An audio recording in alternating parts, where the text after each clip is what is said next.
Hi there. So, life's good so far. I mean, it's quiet. I can't say like na okay na kita, but we're getting there. Siguro nabaguhan lang ko nga mingaw. So, my head is flooded with thoughts. Not all negative thoughts. I'm making it. We're surviving. We're still in the adjustment stage. Hopefully, we make it through. And I'm just out here in the meadow. The house is there. I'm out here questioning life's decision, questioning where we're heading. So yeah, ano siya? Um, right now I'm not thriving yet. Hopefully, no. By God's grace, I'm enjoying the peace and quiet, the hangin, uh, kanang wala, ganahan ko matulala. Right now, I'm bracing myself for what's to come. Um, Hopefully, December will be peaceful, will be uneventful, because I've come to accept that. I don't need action, like action sa kinabuhi, to say I'm living. So, mo to siya, wa pa ko'y ligo. I'm not feeling really well. Giubo ko. I don't know. As you can see, luya akong mata. Anyways, dagan kong plano, and I'm trying to look for a second job.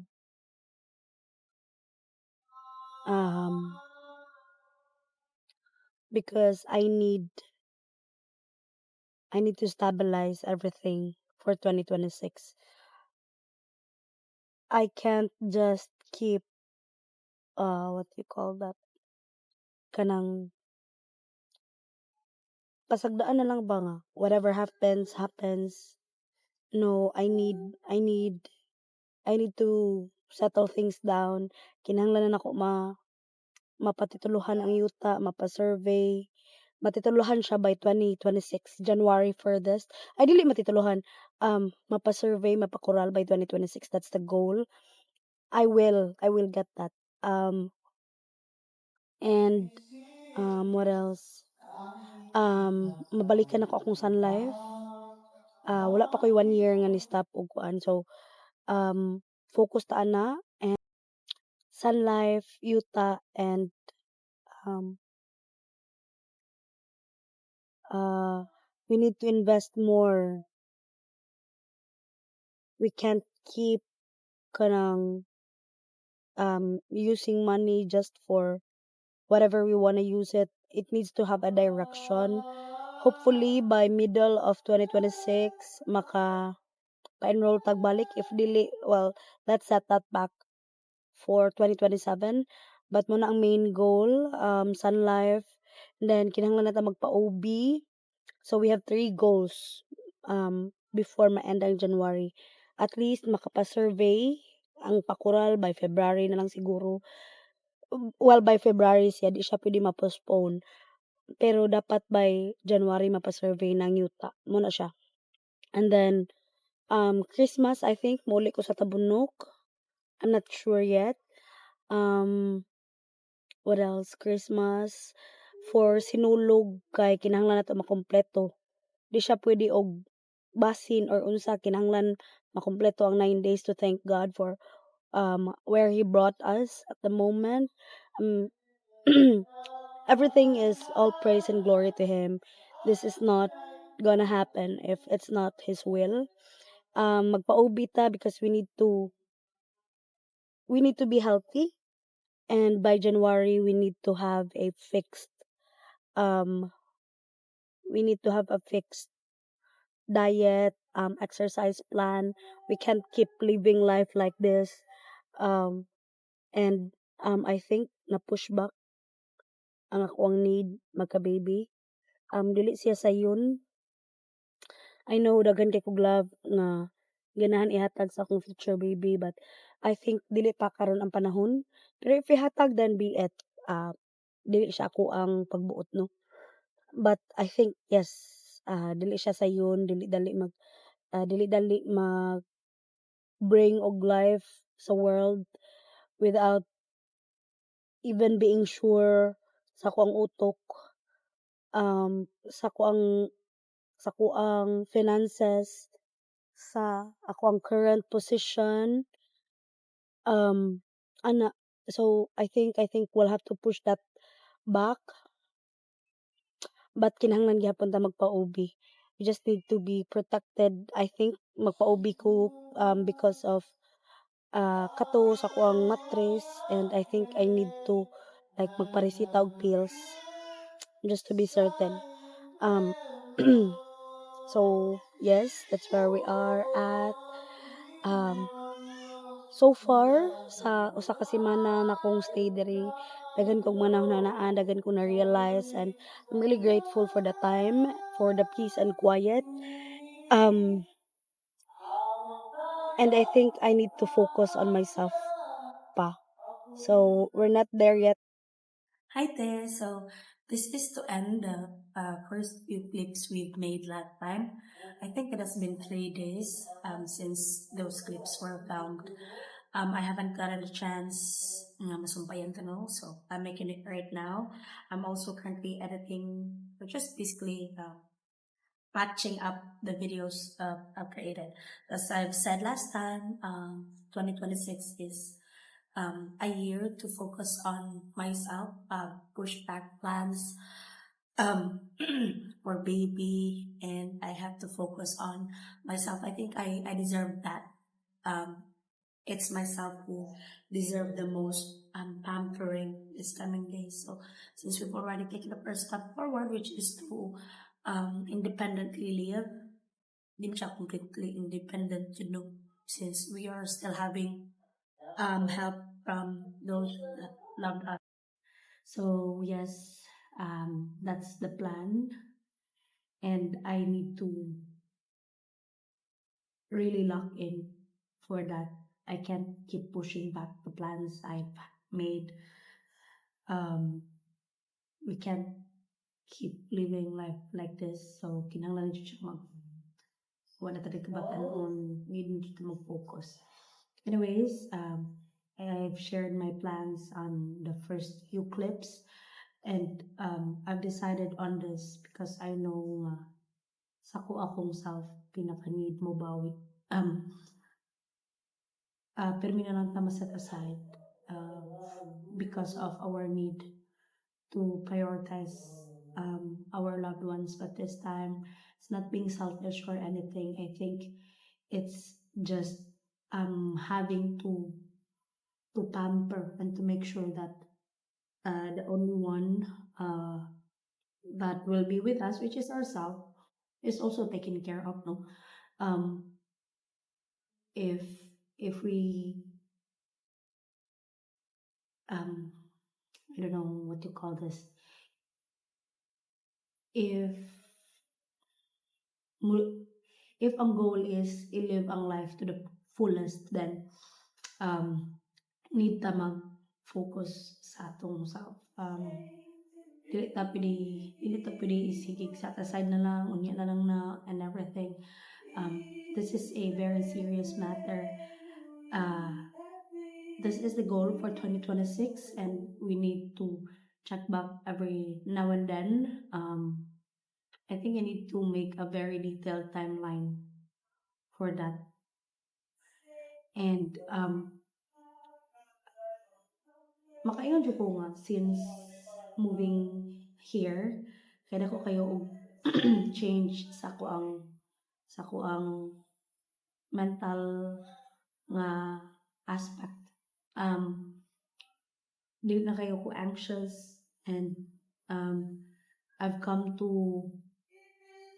I've come to wait. Ako sa akong music. So that was a very brief cut. Kinahanglan ako pahinayin ang sounds kay makapiright na sa ta. Anyways, as I was saying, since we moved here, we moved out and moved in, dere, everything seems to be going so well. Hopefully, dili mag-jinx.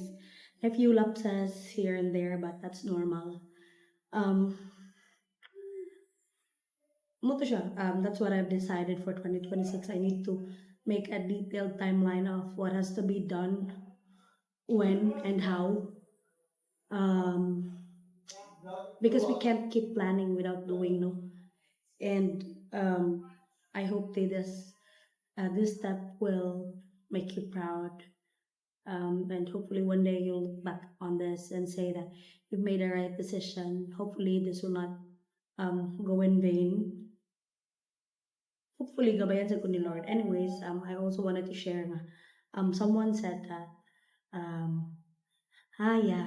new friend, a lady friend, na siya nga, when you have problems, you run back to God. And I think that's what I did.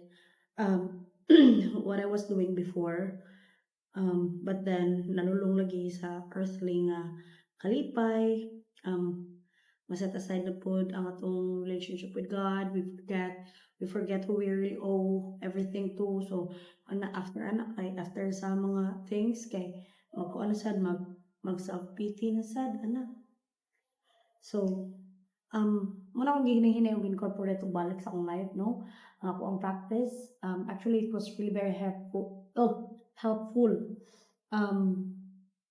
Incorporating God in my daily task, daily activities. I think that's what I missed that caused me to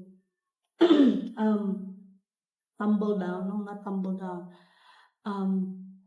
Basta ka na nahugog balik to depression, to anxiety. So I think that's what I missed, and I'm slowly incorporating it back. And hinahinay na sa akong dawat nga after I've made a decision no nga kanang dili na sa mga baby, I've come to accept that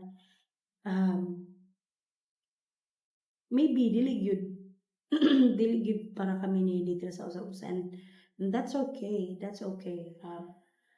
As I've always asked God nga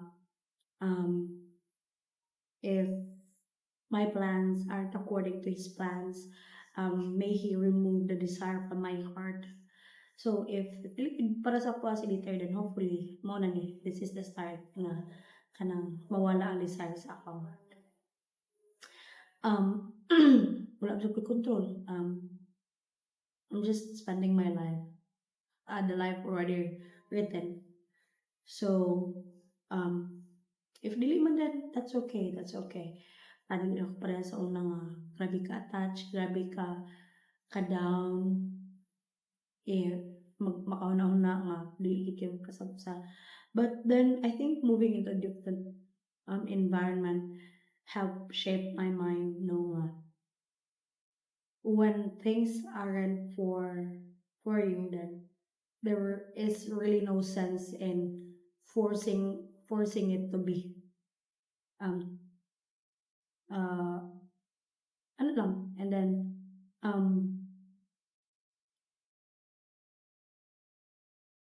I think I'm okay with the thought that I'll be alone for these coming years.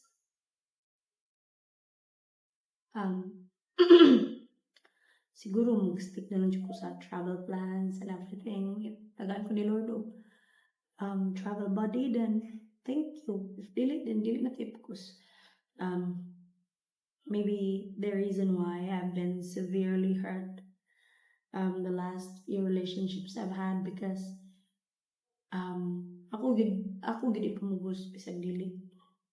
Grabe realization. It took me how many years to understand that. Maybe because naglack sad ko og appreciation, attention, pagpangga, like how it really feels to be truly valued, to be truly significant, to be truly be a significant person to someone else. And maybe that's also one of the reason kind of mag-crave yun. I mean, I'm still human. So, mag-crave. At the end of the day, mag-crave yun ko.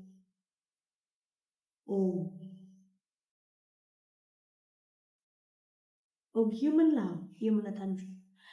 It's it's just weird how I started with how I started being so worried with having to live life alone to finally accepting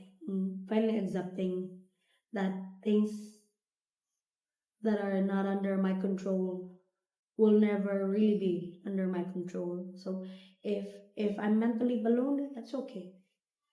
God has always better plans. Ano lang, ipagpasa Diyos kumbaga. These past few days I've been really very grateful. Um, my fogged mind had started clearing up. The first part of the video you might have seen is 4 days before. Then 4 days before this current video, this is what I'm wearing right now. So that sleeveless one, that's 4 days ago, and right now naghinahina siya ka sink in nga. This is life, dili siya sayong dili-dali nga gatiman og baby. Mas okay if less ka gunaon-naon, mas okay if dili ka magproblema kay wala na ayon sa imuhang sa imuhang mga plano ang mga nga hitabo. So mas okay siya if dili ka mag-worry ana. Ano na siya ti? I was thinking this will be a very short clip just to end the previous clips I've made. But I think you can see the comparison of my current state of mind within this video alone. And I'm very grateful for everything I've come to realize these days. Hopefully you find this helpful, and hopefully one day you'll be and you look back into these clips, you'll be proud of me then. I truly hope that I'm making the future me proud. Anyways, I still have a lot of things I could talk to you about, but I need to, what do you call this, to organize my thoughts first before we make the next few videos for you, so that it will be easier for you to look back on.